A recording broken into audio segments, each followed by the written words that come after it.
So it should come down a little speed up there.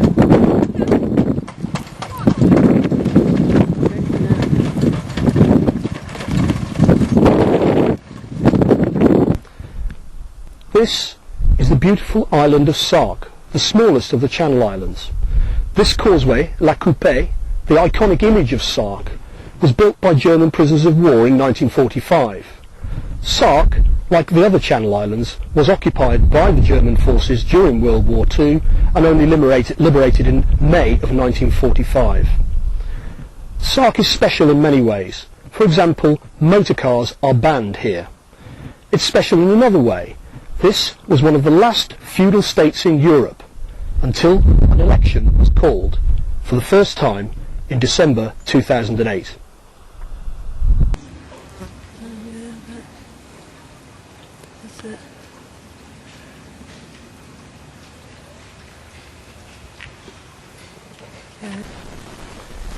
In 1993, the Barclay brothers bought the island of Brechou, which is off the coast of mainland Sark.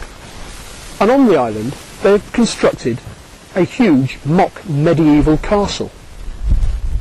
Since they arrived in the island, the brothers have been involved in a series of legal conflicts with the government of Sark. For example, at one stage they argued that Brechou was not in fact part of the feudal fief of Sark, and that therefore they were entitled to full independence from Sark. This was not accepted by local people. They also litigated to overturn the inheritance laws on Sark, which are based upon the principle of primogeniture, that is to say that the eldest son must inherit all properties. In this they were successfully prosecuting through the House of Lords and overturning the previous setup.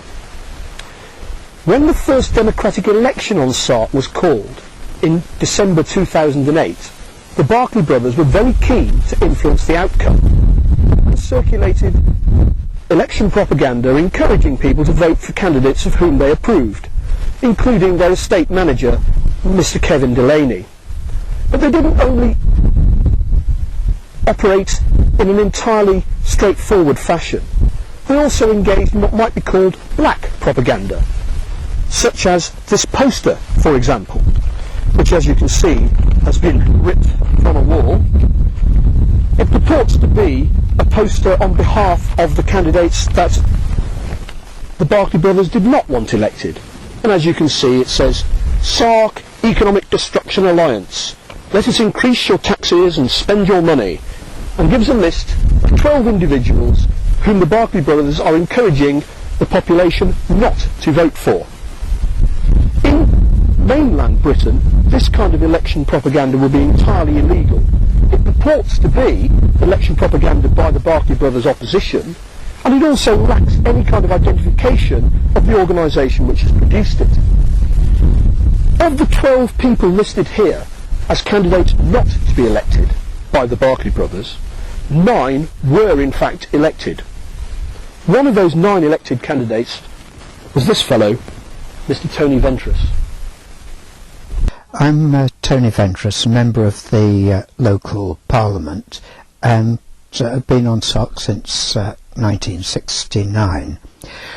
The Barclays have come onto the island fairly recently through their Sark estate management, and have done quite a considerable amount of good work in tidying up and redeveloping some of these sites that they've taken over. It's just a pity that the Barclays themselves turn out to be antagonistic towards the Sark way of life. They have not involved themselves in Sark. We don't see them over here, and they then determine that they are going to tell us how we are going to run our island.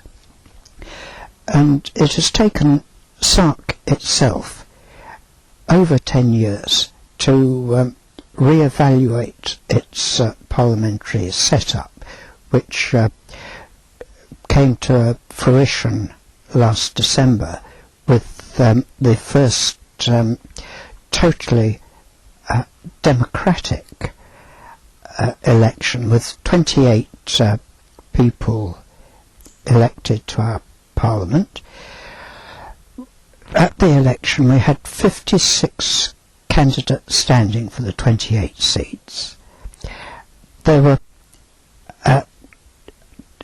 9 people that the Barclay said must be elected, and then there was another 17 or thereabouts who they would like to have elected as well. And when it came through, they actually had 5 of their people elected, and they took great umbrage at that, despite the fact that the turnout was in the region of 84% of the electorate, the majority of whom had voted for 25 of the candidates, which meant, of course, we had a very, very long counting session. And even so, despite this real example of democracy at its very best, they took umbrage and immediately pulled all their workers out, and said, one of their main manager over here said, Sark has signed the longest suicide note in history. And they then departed.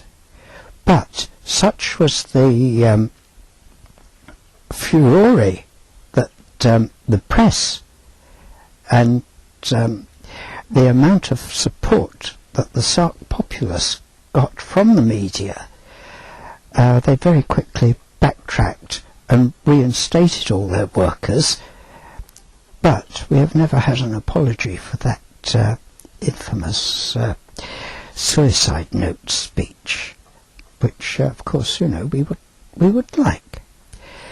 It's a great pity that even so the Barclays themselves do not seem to have learnt that Sark is a unique sort of population where we are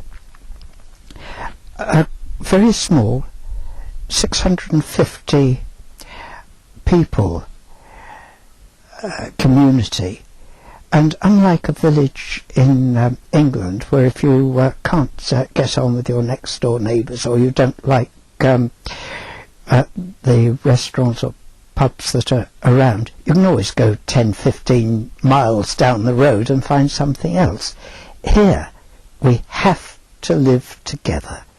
It is absolutely essential that even when we have disputes amongst ourselves, it's done and solved in a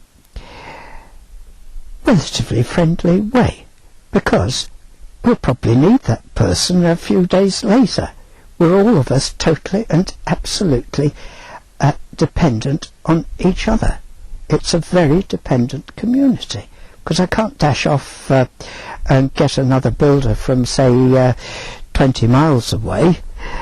I have to rely on the plumber and it's the electrician to come in when I need them, and I can't afford to fall out with them.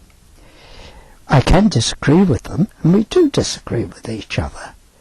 The Barclays just haven't got that.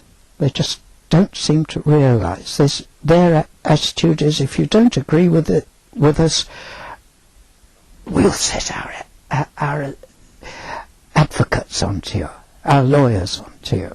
They have to spend 90 days a year for tax reasons. Whether they're here, well, I haven't seen much of them this year. Normally when you see the helicopter shattering in and out, they're here. And the helicopter's been really active lately.